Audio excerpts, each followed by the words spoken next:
If Bernie Sanders actually cared about Palestinian lives, you would hear him call it a genocide and not call it a war. You would hear Bernie Sanders criticize the state of Israel and not the Netanyahu government. You would hear him explain to us with the same fervor that he gives in his rallies criticizing Trump that the root of the Palestinian suffering, the root of this 76-year-long Nakba has nothing to do with Israel's security situation, nothing to do with their neighbors, nothing to do with Hamas, the Palestinian resistance, nothing to do with the situations in Gaza, within Israel, or the West Bank. It is Zionism that is the root of the problem, the systems that Zionism has created within the state of Israel. You would never hear him equate the violence of the oppressed to the violence of the oppressors. We know that the responsibility of violence lays on the oppressor who sets the standard of violence with the systems they put onto the oppressed population that brew this violence. Yesterday, Bernie's team posted a clip of him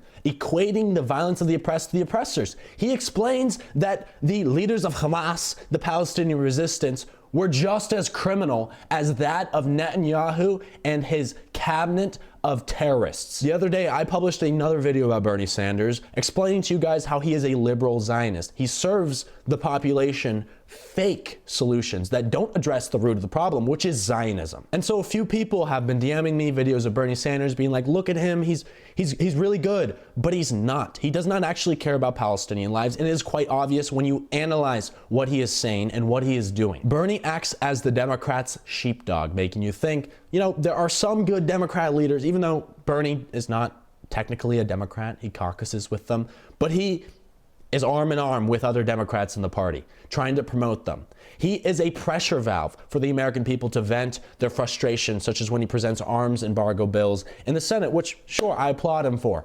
But they're never going to pass, and he knows that. Maybe Bernie's moral flaws and co-opted rhetoric he uses in his messaging comes from the fact that when he was in his 20s, he lived on stolen Palestinian land on a Jewish kibbutz where he practiced his form of socialism. He said before, I believe, that the politics he practices now are rooted in the lessons in politics he learned in that kibbutz. If we get this video big enough, somebody on his team, somebody might send this to him and he'll see it. And he must know that he needs to start calling it genocide. He needs to stop equating the violence of the oppressed to that of the oppressors. And he needs to criticize the state of Israel. He needs to criticize Zionism and not just the contemporary Netanyahu government that has little to do with the root of the issue. I'm nearing the end of day 2 of my hunger strike in solidarity with the Palestinians that Israel has been starving in Gaza for 72 days.